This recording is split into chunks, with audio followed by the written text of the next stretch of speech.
Returns ಬೇರೆ, net returns ಬೇರೆ, returns after tax ಏನಿದೆ ಅದು ಬೇರೆ, ಬೇರೆ ಟ್ಯಾಕ್ಸ್ ಈಸ್ ಅಪ್ಲಿಕೇಬಲ್.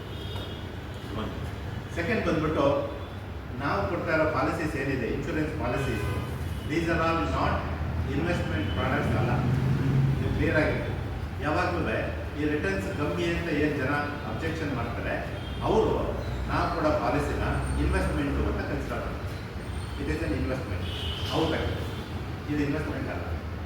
ಬ್ಯಾಂಕಲ್ಲಿ ನೀವು ದುಡ್ಡು ಇಟ್ಟಿರೋದು ಇನ್ವೆಸ್ಟ್ಮೆಂಟ್, ಶೇರ್ಸಲ್ಲಿ ದುಡ್ಡು ಹಾಕಿರೋದು ಇನ್ವೆಸ್ಟ್ಮೆಂಟ್, ಮ್ಯೂಚುವಲ್ ಫಂಡಲ್ಲಿ ದುಡ್ಡು ಹಾಕಿರೋದು ಇನ್ವೆಸ್ಟ್ಮೆಂಟ್, ಪೋಸ್ಟ್ ಆಫೀಸಲ್ಲಿ ಡೆಪಾಸಿಟ್ ಮಾಡಿರೋ ಇನ್ವೆಸ್ಟ್ಮೆಂಟ್, ನೀವು ಒಂದು ಆರ್ ಡಿ ಅಕೌಂಟ್ ಓಪನ್ ಮಾಡಿರೋ ಇನ್ವೆಸ್ಟ್ಮೆಂಟ್, ಇನ್ನು ಒಂದು 50 ಲಕ್ಷ ಕೊಟ್ಟು ಸೈಟ್ ತೊಗೊಂಡ್ರೆ ಅದು ಇನ್ವೆಸ್ಟ್ಮೆಂಟ್.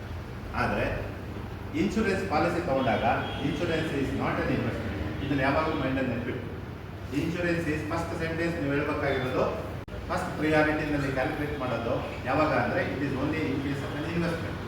ವೆರಾಸ್ ನಾನು ಕೊಡ್ತಾ ಇರೋ policy it is not an investment, it is a insurance policy. ಹಾಗಾಗಿ ನಾವು ಕೊಡೋ ರಿಟರ್ನ್ಸ್ ಯಾವಾಗಲೂ it will be a moderate return ಇಲ್ಲಿ ಮಾಡಿ.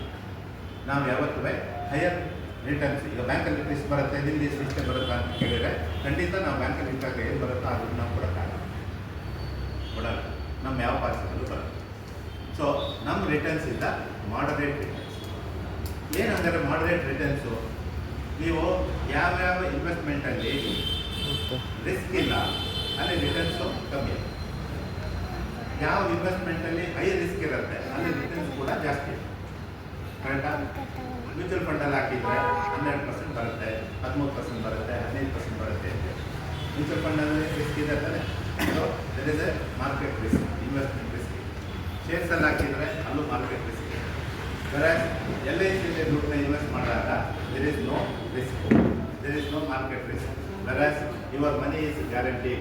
ಸೊ ಎಲ್ಲಿ ನಿಮ್ಮ ದುಡ್ಡಿಗೆ ಗ್ಯಾರಂಟಿ ಇರುತ್ತೋ ಅಲ್ಲಿ ಯಾವಾಗಲೂ ರಿಟರ್ನ್ಸ್ ಕಮ್ಮಿ ಇದೆ.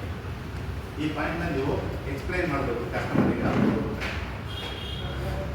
ಆಮೇಲೆ ಬ್ಯಾಂಕಿಗೆ ಕಂಪೇರ್ ಮಾಡ್ತಾರೆ ಎಷ್ಟೋ ಜನ. ಬ್ಯಾಂಕಿಗೂ ನಮಗಿರೋದು ಸಿಂಪಲ್ ಡಿಫ್ರೆನ್ಸ್.